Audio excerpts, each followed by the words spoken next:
काका industry private limited देशातील नामांकित पीव्हीसी फर्निचर आता आपल्याला मिळणार आपल्या सिंधुदुर्ग जिल्ह्यात देखील। आधुनिक युगातील आधुनिक पाऊल विजय यूपीव्हीसी फर्निचर। आपल्या घरात किंवा फ्लॅट मध्ये पीव्हीसी दरवाजा, किचन ट्रॉली, कुकरी बॉक्स, ऑलड्रॉप, TV cabinet, office counter, all panelling, PVC ceiling, dressing table, office partition, sofa set, bed, देवघरातील देवरा इत्यादी सारखे फर्निचर घेताय तर विजय यूपीव्हीसी फर्निचर घेऊन आले आहेत। ही सुवर्ण संधी फक्त तुमच्यासाठी। वाळवी किंवा पाण्यापासून कोणत्याही प्रकारचा धोका नाही। चला तर मग विचार कोणता करताय, आजच आमच्या कणकवली येथील विजय यूपीव्हीसी फर्निचर शॉपला भेट द्या। आमचा पत्ता शॉप नंबर 5 तळमजला, कलेश्वर कॉर्नर, होंडा शोरूम नजीक, कलमट, तालुका कणकवली, जिल्हा सिंधुदुर्ग। एकदा अवश्य भेट द्या आणि आपणास पसंत असलेल्या फर्निचर वस्तूंची निवड करा। आमच्या फर्निचर बाबत अधिक माहिती जाणून घेण्यासाठी www.kakaprofile.com या वेबसाईटला भेट द्या किंवा अधिक माहितीसाठी 9420206340 किंवा 9256566256 किंवा 9588487928 या संपर्क क्रमांकावर संपर्क करा। तुम्ही सगळ्यात महाराष्ट्रातल्या अंतराने पैसे भरले, परंतु मी एकही रुपया भरला नाही। मी तिकडे अपील केलं नाही, कारण तो पराभव आपला झाला, पराभव आपण स्वीकारला पाहिजे आणि त्याकडे आपण कालच सांगता कामा नये। जो जिता वैयक्तिक या भूमिकेत आपण काम केलं पाहिजे। त्यामुळे आता झालेल्या पराभवाबद्दल आपण बोलायचं नाही, कोणाला दोष द्यायचं नाही, तर आपल्याला पुढे काम करायचं आहे। आणि पुन्हा एकदा मी लोकांचा अंतर असेल तर मला अंतर म्हणा असं मला कधी म्हणणं होतं। आणि म्हणून आपण सांगितल्याप्रमाणे माझ्या पहिल्या दिवशी माझ्या कणकवली ऑफिसच्या बोर्डावर आमचा बोर्ड काढला, माझ्या गाडीवरचा काढला। आणि त्यामुळे तुम्हाला एक कल्पित सांगायला विनंती आहे, तुम्हाला आता कोणी वैभव नाही कोण हात करा, नाईक साहेब कोण हात करा, साहेब कोण हात करा, परंतु आता मी आमदार त्याच्यामुळे मला आमदार म्हणून हात करू नका। पुन्हा आपण एका ताकदीने निवडून येऊ, तेव्हा मात्र आपण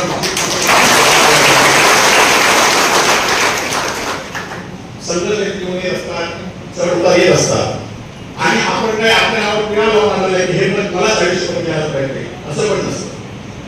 आज अनेक लोक सांगते की सेक्रेटरी डेट सुरू झालाय आणि माझं म्हणणं मी आपल्याच्या पत्राद्वारे आपल्या सगळ्यांकडे पोहोचवलं आहे। माझं काय म्हणणं आहे ते गेलो होतो आपण सगळ्यांनी वाचलेलं आहे, त्यामुळे माझं म्हणणं काय वेगळं त्याच्यापेक्षा असू शकत नाही। आणि त्यामुळे येणाऱ्या काळामध्ये आपल्याबद्दल अनेक लोक सांगतील की आम्ही साहेब तुमच्या शेवटपर्यंत आलो, काही लोक शेवटपर्यंत थांबतील, काही लोक गळतील, हे तुला आम्हाला माहिती आहे। काही लोकांची कालशक्ती परंतु जी असते त्या शेवटच्या माणसांपर्यंत आपण शेवटचा माणूस जोपर्यंत आपल्याला आहे तोपर्यंत आपण काम करायचं असा निश्चय या ठिकाणी केला आहे। आणि तो निश्चय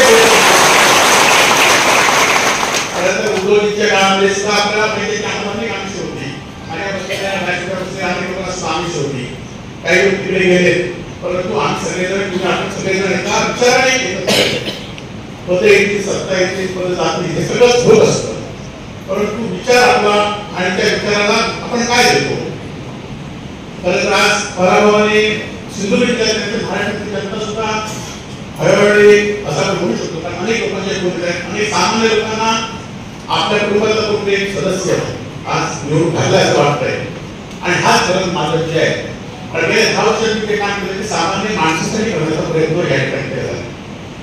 आज आपल्याला माहिती असेल की येणाऱ्या काळामध्ये सुद्धा जे विजय झाले त्यांचं उमेदवारांचं अभिनंदन मी त्या दिवशीच केलंय की जे विजय झाले त्यांचं अभिनंदन, त्यांनी चांगलं काम करावं, परंतु त्यांनी पण लक्षात ठेवावं की एखाद भाई लोकशाहीमध्ये आहे, लोकशाहीमध्ये एखाद्या कार्यकर्त्याच्या विरोधात आपल्याविरोधात काम केलं म्हणून कोणाला त्रास देसाई, पण त्याच्यावर आणि रस्त्यावर सुद्धा उतरण्यास सोयी पडणार नाही। आज म्हणत असाल की या मतदारसंघातील सरकारी अधिकारी, कर्मचारी यांनी पण लक्षात घेतलं पाहिजे की या मतदारसंघातील 72,000 लोक माझ्या पाठीशी आहेत आणि या 72,000 लोक आज तुमच्यासारखे हजारो लोक आज पराभव जाऊन सुद्धा माझ्या पाठीशी आहेत आणि त्यामुळे ती ताकद माझी रस्त्यावरची ताकद ती आहे। आणि जर कोणी कोणाला उभा त्रास देण्याचा प्रयत्न केला तर निश्चितपणे ही ताकद आपण रस्त्यावर उचलून त्यांना न्याय देण्याच्या स्वस्त असताना जे निघून आले ते चांगलं काम करावं।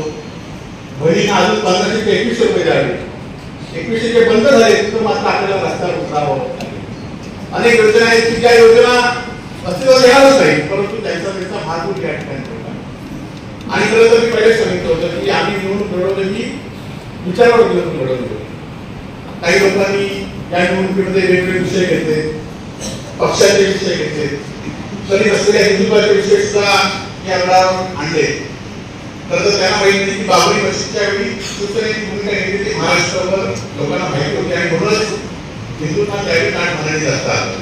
परंतु आता 15 वर्षाची सत्ता आहे आणि पुन्हा हिंदू तंत्रज्ञानाची भूमिका मांडला, लोकांना त्याकडे फसवलं.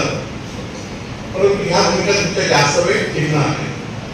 परंतु आता आपल्याला एक सुरुवात करताना सुद्धा संजय पटेलला विनंती करेल, विनंती करेल की मी पदाधिकारी जे काम करत आहे त्याला वेळ देत आहे, अशा पदाधिकाऱ्यांकडे नवीन पदाधिकारी आहेत.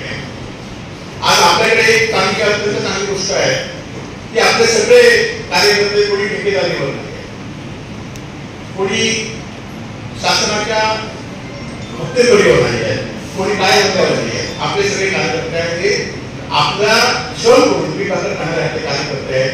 आणि हीच खरं तर ताकद तुमची आणि आमची आहे.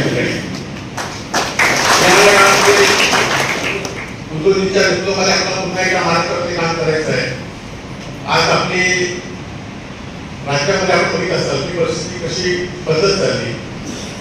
राज्यामध्ये न झालेलं महाराष्ट्रामध्ये एवढ्या सीट तरीच महाराष्ट्रामध्ये झाल्या नव्हत्या, तेवढ्या सीट विरोधी पक्षाच्या जाहीर झालेल्या आहेत. आणि त्यामुळे आपली पण जबाबदारी आहे की सत्ता जर ज्यावेळी चुकत असतील त्याच्यावेळी आपण त्यांच्याकडे वोट टाकलं पाहिजे, लोकांना न्याय मिळू दिला पाहिजे. आज विकास कामासंदर्भात आपण 10 वर्ष प्रामाणिकपणे काम करण्याचा प्रयत्न केला. आता विकास कामात तर त्यांच्याकडे आहे, केंद्रापासून राज्यापासून गल्लीपर्यंत त्यांच्याकडे सत्ता आहे, त्यामुळे ती जबाबदारी आपली नसते.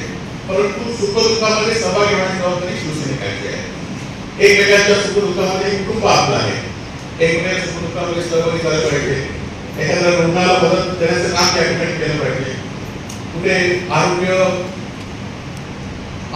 जी मदत लागेल ती आपण करण्याचं काम करायचं, कुठे श्रमदानाने काम करण्याचं गरज आहे.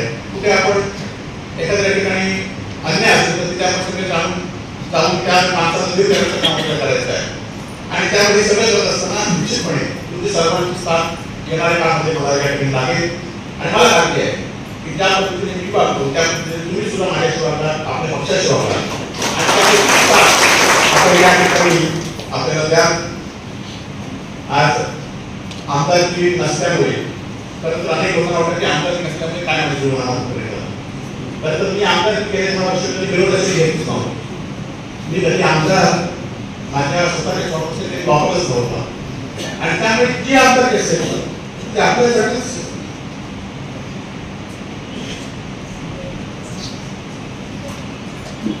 वापरली आणि त्या वापरेल थोडं